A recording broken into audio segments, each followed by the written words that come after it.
गजबे के तोहरे स्टाइल छो कातिल तोहरे समाइल छो रसीला छो के नैना नसीला छो के कौन माटी से तोरा बनल को रूपवा तोहरा गोरा के राम पूरा सत से बनल कोगे रूपवा तोहरा गोरा के राम पूरा सत से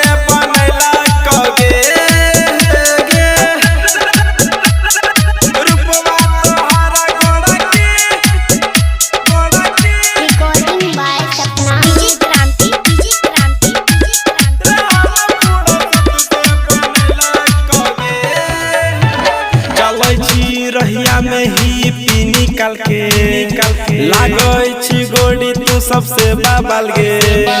कहै छियो बात सच के छोड़ी हमरे संग बनल छो तोहर जोड़ी चलै छी साइकिल पर त उड़ै छो केस गे देखै में लागै छी तो माल भरे रूपवा तोहरा गोरा के राम पूरा सत से बनैला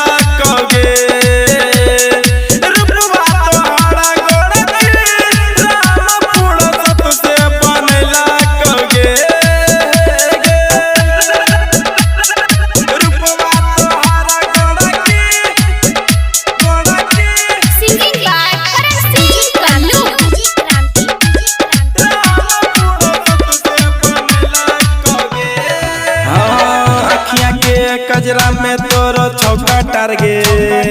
सेनोरा बिना फीका लागो सिंगार गे